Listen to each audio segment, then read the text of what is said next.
یا تو امائیں بچوں کو نماز پڑھنے نہیں بھیجتی، یہ ماں اللہ اکبر کہہ رہی کہ میرا بچہ نیک بنے، جو اپنے بچے کے داڑھی کے بال بڑے دیکھ کے 100 روپیہ دیتی ہے اور کہتے ہیں روٹی بعد میں دوں گی، پہلے جا کر حجامت کروا کے آ، پہلے جا شیو کرا کے آ، تو نے کیا جانور جیسی شکل بنا رکھی ہے۔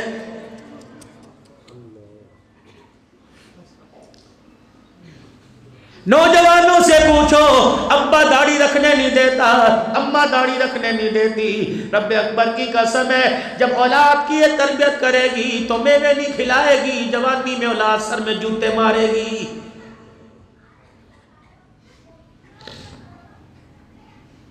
گھر والی کا تانا ملا، پوچھو علماء اکرام بیٹھے ہیں، اللہ اکبر میرے عزیزوں، یہ آپ کے پارکوں میں یا آپ کے روڈوں کے اوپر صبح صبح کتنے لوگ میرے عزیزوں ورزش کے لیے جاتے ہیں، وہ حق کے لیے جاتے ہیں، بھرا پڑا ہوتا ہے کراچی۔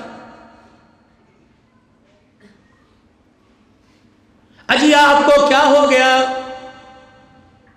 پتہ نہیں، اچانک سر چکرا گیا تھا، میں تو گھر میں آ کے لیٹ گیا، بچے مجھے ہسپتال لے گئے، ڈاکٹروں نے کہا آپ کی شوگر ڈاؤن ہو گئی تھی، انسولین لگوانی شروع کر دیں، دوائی تو میں گولیاں تو معدہ خراب کر دے گی، سب سے پہلا مشورہ۔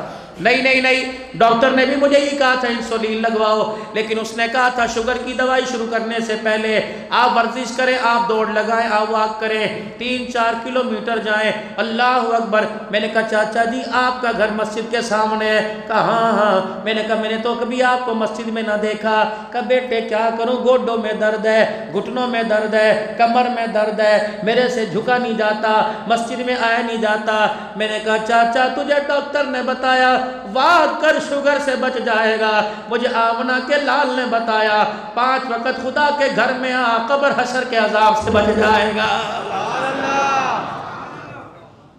یہ سمجھ نہیں آتا؟ سارا دن اماں گھر کے دروازے پہ بیٹھی ہے، جسے گھر کے دروازے پر لوگوں کی غیبت سے فرصت نہیں ملتی، اسے مصلی پر قرآن کی تلاوت کہاں سے یاد آئے گی؟ برکت آئے کیسے؟ کرنگی کے غیور مسلمانوں، روشن ضمیروں، جب بھی اپنے گھر سے نکلا کرو گھروں کے دروازے بند کر دیا کرو۔ اللہ اکبر، علماء اکرام نے فرمایا کوئی بے دل کوئی بے نمازی تمہارے محلے میں سے گزر جائے اور جاتا ہوا کراچی کی سائے کی ٹھنڈی ہوائیں چل رہی ہیں، سرد ہوائیں چل رہی ہیں، پردہ کبھی گھر سے آر پار ہوتا ہے، کوئی ٹھیلے والا، کوئی شکرکندی بیچنے والا، کوئی بھٹا بیچنے والا، کوئی کھاجے بیچنے والا، کوئی میرے بہائے، کتنی بدنصیبی کی بات ہے۔ اس دوزخ کی آگ بجھانے کے لیے میری ماں بہنوں نے اپنے بال بھی بیچنا شروع کر دیے۔ کیوں اس منبر سے آواز نہیں اٹھتی اور اٹھتی ہوگی؟ کیوں عمل نہیں ہوتا؟ فرمایا مرد حجامت کروائے تیری مرضی، بال جہاں مرضی پھینک، لیکن خبردار یہ امی کے لیے حکم کوئی نہیں، یہ بیوی کے لیے حکم کوئی نہیں، یہ بیٹی کے لیے بہو کے لیے حکم کوئی نہیں، یہ بھانجی بتیجی کے لیے حکم کوئی نہیں۔ فرمایا اگر بالوں کی کنگھی کرے، تیری کنگھی کے دانتوں کے اندر کچھ بال ٹوٹ کے آ جائے، فرمایا کملی والے نے اے فاطمہ کے ساتھ کھڑی ہونے والی، اے عائشہ کے ساتھ کھڑے ہونے کا تصور کرنے والی، خبردار ان بالوں کو تروڑ مروڑ کر ڈسٹ بن میں نہ ڈالا کر، بالوں کو باہر نہ پھینکا کر، بلکہ دیوار میں سوراخ اندر سوٹ دیا کر، وگرنہ کوئی گڑا کھود کے دفنا دیا کر۔ اگر یہ نہیں کر سکتی تو ماچس کی تیلی لے کے ان بالوں کو آگ لگا دیا کر۔ میرے کہا کملی والے کیوں؟ فرمایا اللہ بھی غیرت والا، اللہ کا حبیب بھی غیرت والا، دین بھی غیرت والا، مالک کے کائنات نہیں چاہتا کہ میری بندی کے بالوں پر کسی غیر محرم کی نگاہ پڑ جائے۔ جو اللہ کنگھی کے دانتوں پر، کسی کے بالوں پر کسی غیر کی نگاہ برداشت نہیں کرتا، وہ بازاروں اور شادی حالوں میں ننگا سر کیسے برداشت کرے گا؟ مرد کو کفن دو کپڑوں میں تین کپڑوں میں دیا جاتا ہے، ایک میرے عزیزوں سینہ بندو چادروں میں لپیٹ دیا جاتا ہے، لیکن جب باری میری امی کی آوے گی، جب باری میری بہن کی آوے گی، جب باری مہاجروں کی آوے گی، پٹھانوں سٹیوں کی آوے گی، رانوں کی آئے گی، راجپوتوں کی آئے گی، تو میرے عزیزوں کسی کی دھی اللہ سلامت رکھے، ماؤں کو سلامت رکھے، اللہ اکبر، جب عورت کا جنازہ اٹھے گا اسے 5 کپڑوں میں کفن دیا جائے گا، سینہ بند بھی ہزار بندی بنایا جائے گا، 2 چادریں دے دی جائے گی، پھر ایک آخری چادر اس کے سر پہ لپیٹ دی جائے گی۔ میں نے کہا میاں یہ کیا کر رہے ہو؟ آخری چادر سر پہ کیوں لپیٹ دی؟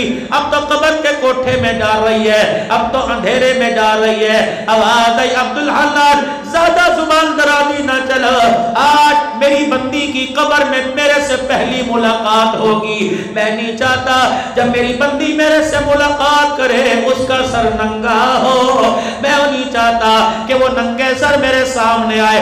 کراچی والوں ذمہ داری سے بڑھ لو، جو اللہ قبر کے اندھیرے میں ننگا سر برداشت نہیں کرتا، وہ کراچی کے بدھ اور جمعرات بازار میں ننگا سر کیسے برداشت کرے گا؟